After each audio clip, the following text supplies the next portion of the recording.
So I just wanted to make this video in support of Jeremy Vine with regards to his libel battle against Joey Barton. Jeremy Vine is the BBC broadcaster who, along with myself, was stalked by a man called Alex Belfield.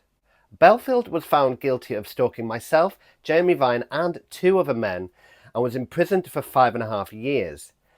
Jeremy Vine then won damages in a defamation case against Belfield, using the same solicitor and barrister that I am using for my own case against Belfield for harassment.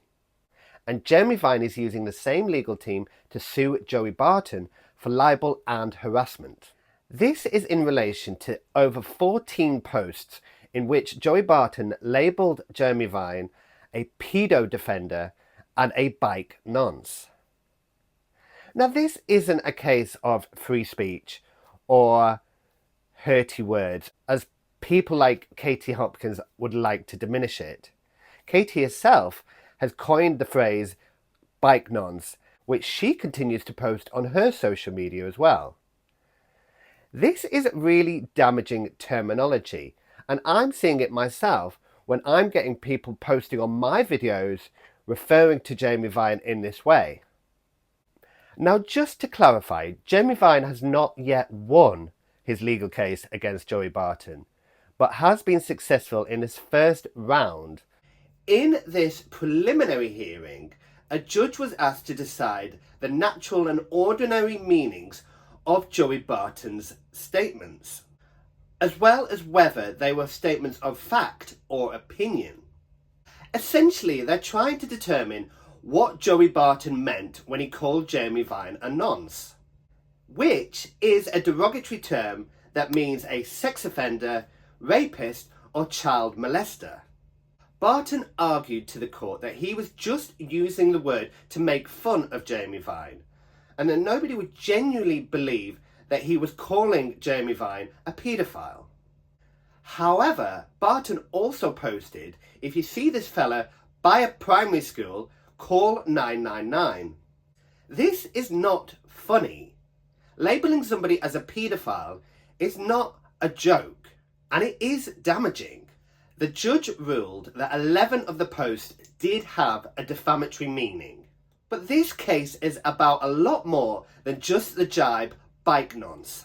Barton tweeted photos of the legal papers that he was sent, which included Jeremy Vine's address. However, Barton did cross out his own address. This was no mistake. Barton recognises the implications of posting an address by crossing out his own, but leaves Jeremy Vine's available to see. And this is a home address where Jeremy Vine lives with his wife and 2 daughters. Barton has 3 million followers.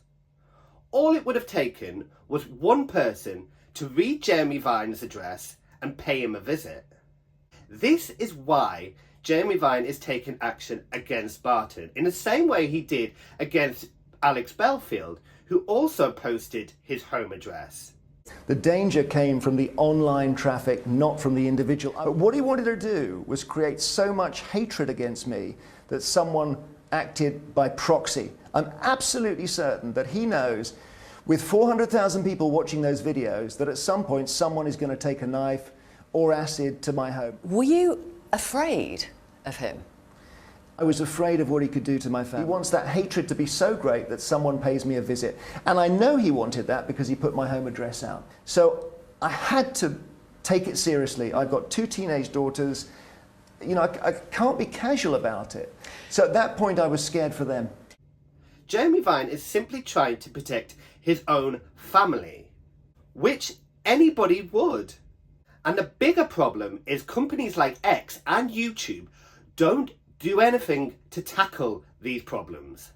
If somebody posts your address on a platform like this, it's virtually impossible to get that post taken down because of free speech, despite the fact it violates your privacy. In this case, some of Joey Barton's tweets were available for up to 4 months.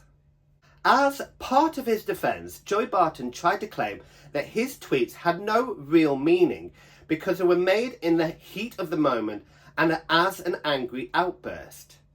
Now, despite this, he didn't take them down for up to 4 months. Now, if we compare this to Lawrence Fox, who also tried to use the defence, free speech, banter, or an angry outburst, in the Fox versus Blake case, they established that false accusations of paedophilia are the most serious and the most defamatory that could be levied at a person. Lawrence Fox posted one defamatory tweet that he later took down that day.